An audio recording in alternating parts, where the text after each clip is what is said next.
it's Michelle and I'm a certified holistic nutritionist, and these are my November holistic favorites. And I love doing these little videos because it's a great way to share a lot of different things that I'm doing. I'm really loving that you can start incorporating into your life. So I'm just going to sort of jump right in. So my first favorite of the month is this organic everyday detox lemon tea. This tea is so amazing. I actually started taking it. I've been taking it for a while now, but it's especially important now that it is colder, it's winter, we're not moving around as much.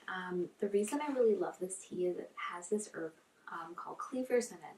And that herb is really great for the lymphatic system. So I've actually been taking this tea because my lymphatic system, I tend to get swollen lymph nodes under one of my arms. And whenever I sort of feel stuck and I'm not sort of moving my lymphatic system properly, I notice swelling there. And so, you know, of course, when you're trying to make sure your body is healthy, nutrition is first, and water and movement, but I still needed something more. And adding in an herb like cleavers, I didn't want to do a tincture, I just wanted something more gentle, is a really great way to sort of stimulate the lymphatic system. So the lymphatic system runs parallel to the circulatory system, but it doesn't have a pump. It has these valves that open and shut along the vessels, and then they dump into the lymph nodes. And our lymphatic system is essentially our immune system. It's in the lymph nodes are white blood cells. That's where they fight infection. They scoop up all the bacteria and pathogens and even cancer cells in our body. So it's so important to make sure it's constantly moving. It's not stagnant. So if it's stagnant, you can think of a stagnant pond, bacteria and just sort of things like that start building up and overgrowing and almost like putrefying. But if the river, you know, or the pond has more flow, its fresh water is constantly coming in and it's more healthy and it's more of a life force. So you want your lymphatic system to be moving. This tea has really helped. Another way to really help it is dry skin brushing and mini trampolining, because you want to open and close those valves and sort of stimulate them. But this tea has been helpful because I was doing those other things anyways. So yeah, just check it out. It also has other great herbs like dandelion, which is great for the liver, burdock root, again, really great for the liver and skin. So yes, I'm very much loving that. The next thing I have is, speaking of lymphatic system, is this Gua Sha Tool, this facial tool. And I got it, and I got it with this book that actually talks about how it's used traditionally. And so essentially, traditionally with gua sha, you're scraping against the skin, and scraping is sort of stimulating circulation and bringing up whatever's in the tissue to come out of the tissue into the surface and to go back into circulation. And if it needs to be removed by the body, then it's available to be removed.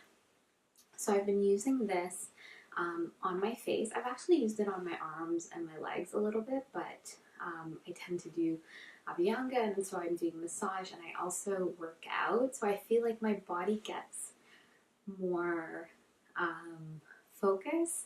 I'm moving it more in different ways, whereas your face, yes, we're talking, but in terms of a massage, like I go for a massage and my body's getting worked on, but my face is usually very minimally touched. So this is a great tool because before I was doing more facial massage, because as we're talking about the lymphatic system, we have lymph nodes in our face, and if you're getting, you know, some people, if they have fluid under their eyes or they find their faces more puffy, that's sort of stagnation in the face. And if you're not moving around a lot and you're sedentary, it's important to sort of move, get circulation to your face too, because again, when you use this tool, you're actually creating more, you're allowing more circulation to happen.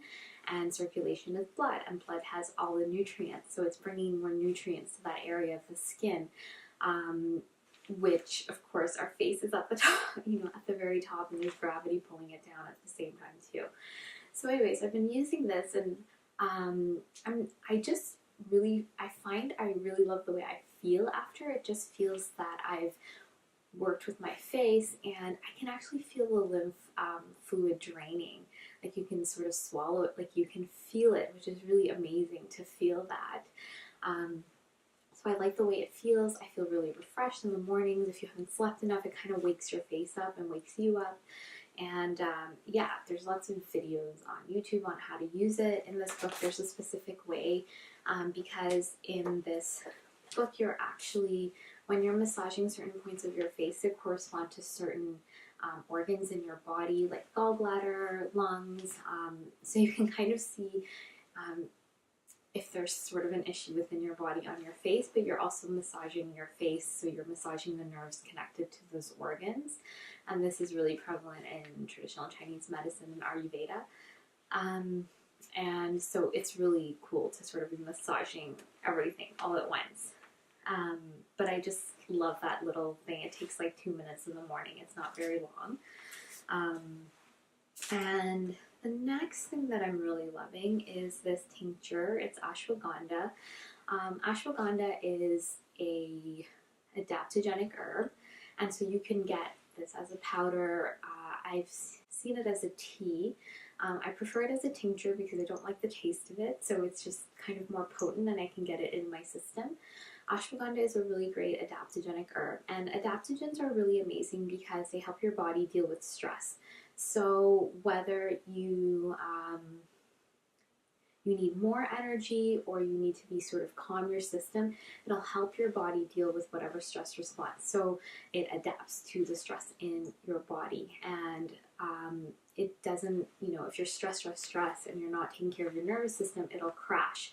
So this sort of helps to sustain the longevity of if you're needing to exert yourself. Ashwagandha is also really great for helping you to sleep. So it's something that'll boost your energy but also relax your system. So whatever your body is sort of needing. And I find that in the day and age we live in, it is really important to always have adaptogens. So I have this. I also use Tulsi tea. I sometimes use a different mixture of herbs, but I'm always something extra to support my my adrenals, because this is just supporting. Of course, doing meditation and going in and doing deeper work on the body and releasing trauma and emotions and not stuffing things in will help to naturally relax the body, because the body tends to sort of be in a more aroused state if we're not dealing with emotional buildup day to day.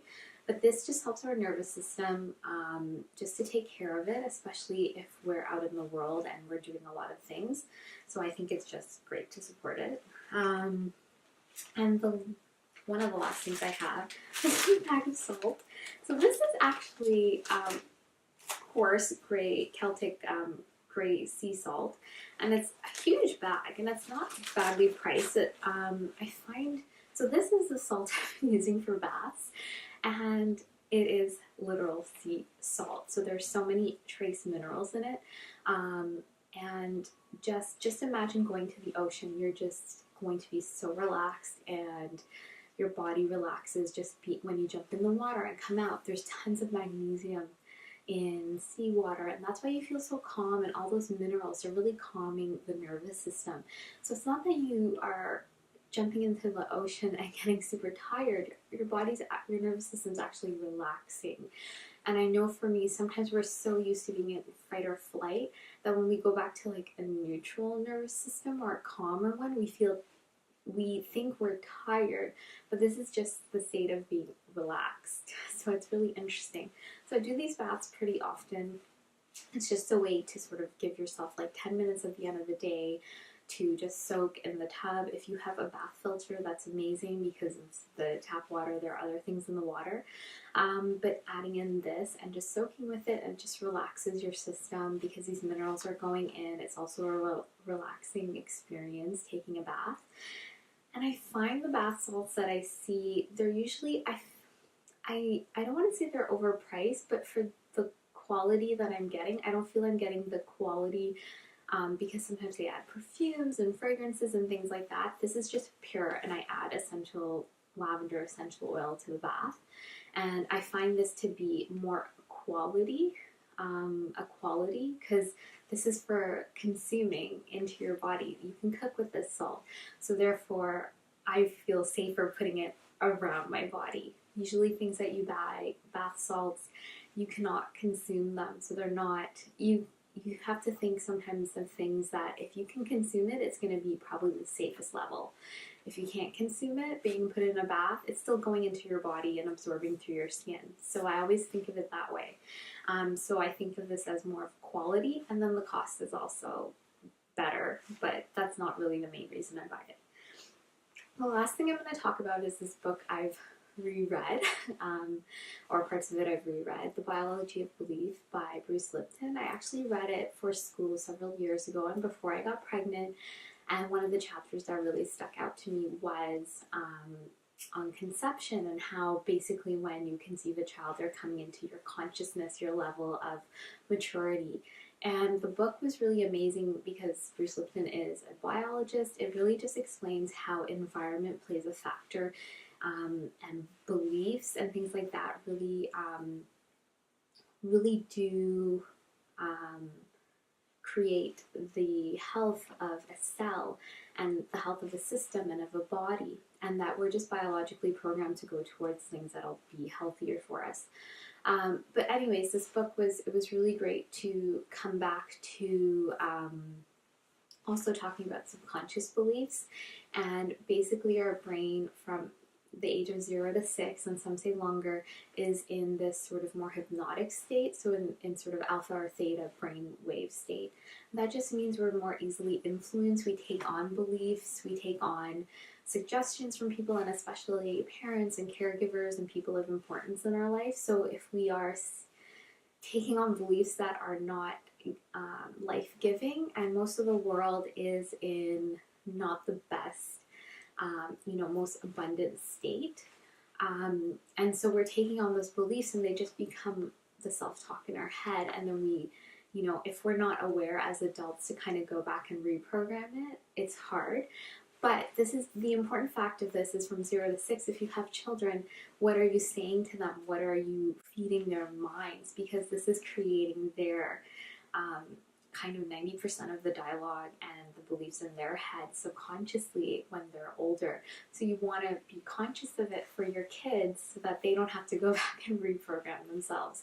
So this is something I'm very aware of with my son. I am not perfect. I'm not a perfect parent. I have a lot of reprogramming to do, but I try my best to be cautious of that. And especially, my son is still in that age range. So that book was just another reminder to really keep doing the work. And it's, you can just see it in your kids, and that's sort of the long vision of it.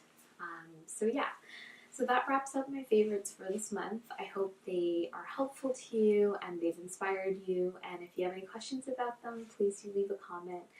And please like and subscribe, and I look forward to sharing more with you. And if you do have any questions or suggestions, I would love to hear from you. And I hope you have a great day, and I'll talk to you soon. Bye.